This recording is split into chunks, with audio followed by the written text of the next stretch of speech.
жанагы участокты өтө стратегиялык маанилүү участокты жанагы эме кылып турган. 2 пост болчу ал жерде. Бир посттун 19-жылы алдырып таштагандар. Аны биз жакшы билебиз. Азыр эми 2-чи пост жанагы дача деген пост ошондон алдырып атабыз. Эгер буларды ала турган болсок, биз ушул участоктун контролун толугу менен жоготабыз дагы. Толугу менен сойломо жол менен кирип, ошол участокты ээлеп алганга ачыктан ачык жол берип атабыз. Экинчи маанилүү участок бул 40 деген жайлообуз бар. Ал чыгыш жагында Боруктон. Ал жерде токойлорубуз, кенен жайлоолорубуз бар. Ошол жерди коргош үчүн жанагы булак башы деген пост коюлган болчу. Биз аны да алып коюп атабыз. Ал как раз ошол жерлерибизди сойломо жол менен алып колбоо үчүн, ошондой аракеттер болгон үчүн коюлган болчу. Ошол мына канча жылдан бери ошол сойломо биздин жерди басуу жолун кармап турган. Азыр эми ошол жолду ачып берип атабыз.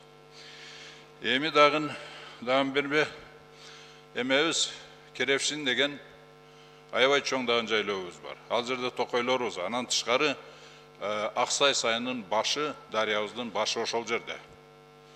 Ошол как раз ошол жерлерди сойломо жол менен алып койбош үчүн, ошол жол сойломо жолду жабыш үчүн ошол тамдык деген заставаны койгон бул сөз багында. Ошол жерлерди контролго алып, ошол жерлерди алдырып койбош үчүн, ошол жерде контрол кылыш үчүн биз ошол койгончу. Азыр ал тамдыкты да алып салдык.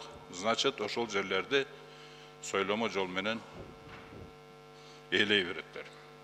Эми дагы Катта Тузду айта турган болсок, Катта Туз бул Кыргызстанда нефть, газы бар кен почти жок эле.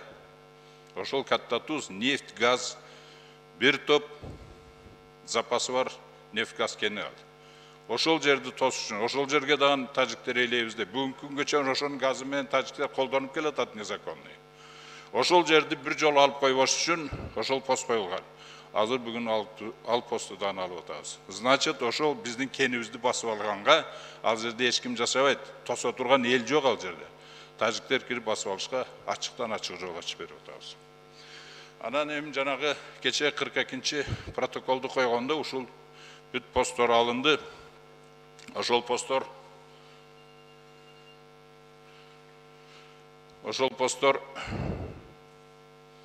алынганда мындай деп айттылар. Ошол посттор, оказывается, азыркы аскердик согуштардын булагы эмиш. Анан ошол эле постторду алып кала турган болсок, булагы жоголот экен дагы түбөлүккө тынчтык болот эмиш. Бул абдан чоң мындай адашып атабыз да биз жолубуздан. Абдан чоң. Анан настолько поверхностный анализ, настолько простой, примитивный анализ. Буга эч ким ишенбейт. На самом деле, жанагы кагылышуулардын булагы совсем башка жакта. Кагылышуулардын булагы бүгүнкү Тажикстандын бийлигинин расмий саясатында болуп атат. Ал расмий саясатыны жанагы Тажикстандын тышкы иштер министри оонда выступать этип ачыктан жарык эле айтып койду. Ар түрдүү жалган жалаяктар менен жалаяктарды сүйлөп туруп мындай деп айтып атат. Биринчиси, биздин өтө терең, мына цитатасы менен айтам.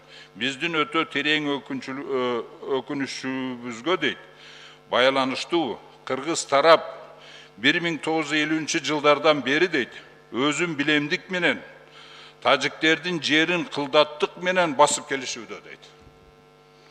Ушул күнгө чейин дейт, Кыргызстан 2110 квадратный километр ашык жерди мыйзамсыз ээлеп келет дейт. Совершенно необоснованный территориальный претензия. Биз аларга 1 метрге дан претензия койгон жокпуз ушул кегише. А булар 1110 квадратный километрге претензия коюп атат. Биздин Баткенде болгон эле 17.000 квадратный километр жери бар. Анын деле 90% тоо. Жалаң жерлери өтүп кетсе 3000 квадратный километр. Ошон 2000 квадратный километрге претендовать этип ататтар булар. Эми экинчиси эмне деп атат? Тилекке каршы дейт. Кыргыз тарап протоколдун негиздерин аткарбай жатат дейт. же болбосо аскердик жана оор техниканы дейт алып кетмиш болуп дейт айылдарга катып коюшту дейт. Башкача айтканда аскери туруктуу дислокациясында эмес дейт.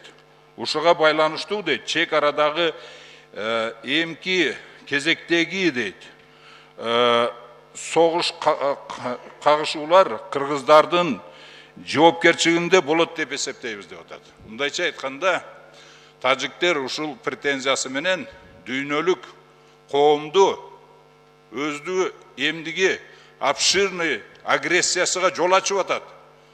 Дүйнөлүк коомду даярдап атат. Аччык эле даярдап атат. Ал эми манабы алардын эмеси жанагы эмеде Ятимовдун жанагы берген интервьюсунда сразу 42-ші протокол коюлду. Бул аччык эле айтып атат. Мир будет соблюдаться до тех пор, дейт, пока будет соблюдаться требования протокола 42, дейт.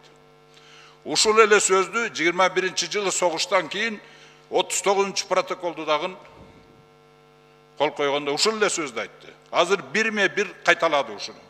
Откровенная угроза военной агрессии. Бул протоколдор 39-чы протоколдан, 42-чы протоколду мыйзамсыз эмес.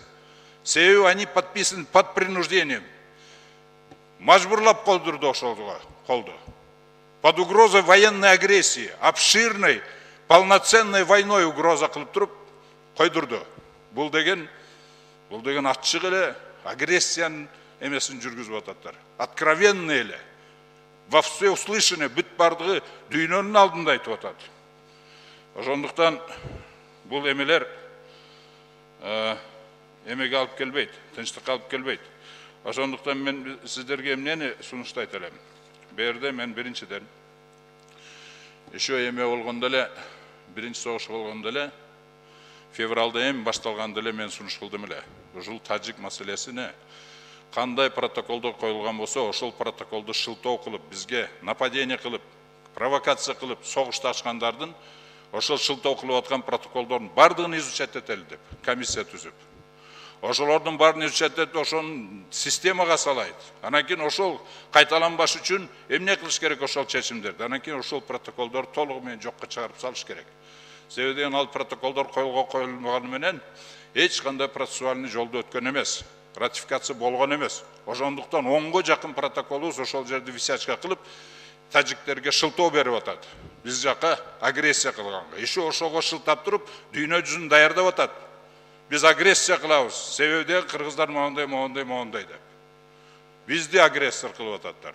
Oşonduktan bunu men oylayım bul emeni uşul vaka çeyin komissiyanın emesi bol elek. Bir de eme bizden başka, bizden fraksiyadan başka hiç kim emesini beribedi. Uşunu kayradan jandandırıp bardığınızlardan men suranıp ketem uşul komissiyaga özünüzler müçörörünüzdü jiberiңиздер. Andan tışkarı uşul protokoldordun bardığını taciklerge военный агрессия кылганга шылтоо болуп аткан протоколдордун бардыгын биз жокко чыгарышыбыз керек. Ошол жокко чыгарганыбызда анан кийин бул шылтоо болбой калат. Правовой базасы болбой калат агрессия кылганда. Бизде агрессор кылганга эч кандай шылтоолор болбой калат. Ошондуктан мен ушунун бардыгын эме кылганга. Анан кийин дагы бир жолу. Мына азыр Чыңгыз айтып кетти. Качан эле обращение кылыш керек эле дүйнө жүзүгө. Sayasi bağını biz çötki berişimiz gerek. Andan çıkarı biz büt bardı dünya yüzüge janagı emesini 2110 kvadratный kilometre pретензиясы вообще не обоснованный экенini, провокационный экенini dalildep turup biz dünya yüzünün коом күчү менен biz taciklerdi ушул претензиясынан баш тарттырышыбыз керек. Tacikler пока ушул саясыдан, расмий саясатыдан баш тартпаса соғыш бола берет. Андан тышкары ушуга таянып туруп, полномасштабный соғыш объявлять этет бизге. Себеби алар ойлоп атат, биз азыр алсызбыз деп. Кыргызстан алсыз деп. Эми дагы бир нерсе. Ондун выступлениясында биздин президентибиз так эле 91-жылдагы Минскиде, андан тышкары Алматинский соглашенияда байга эсенге түзүлүп атканда, дан кичине улантып коесуздарбы? Мен бүтө эле калдым. Түзүлүп атканда ошон пунктумен конкретный жазылган, что пограничный вопростарды решать эткенде СНГ ортосунда СССРдин вагыдагы административный границаларды республика ошону эмеге алып, жетекчиликке алып, ошону менен границаларды чечкиле деп эме. Султан Багапович Тошковичтен 1 минут. Ошону жетекчиликке алып, 94-жылы Ельциндин эмесинде, бул менин сөзүм эмес, президенттин сөзү, Ельциндин руководствосунда кайрадан ошого кол койгондор, бардыгы. Мунун бардыгы президенттер кол койгон. И бүт бардыгы парламенттер ратификация кылган. Ошондуктан бул эң мирный, эң компромисстүү, эң тез чечиле турган жол. Ушул жол. Ушуну биз расмий саясат кылып, чегара боюнча расмий саясат кылып, ушуну биз бүт бардыгыбыз мамлекетибиз ушул саясатты жылдырып, мына президенттин оонда айткан сөздөрүн колдоп туруп, ушуну саясат кылып, ошону жылдыра беришибиз керек. Чоң рахмат.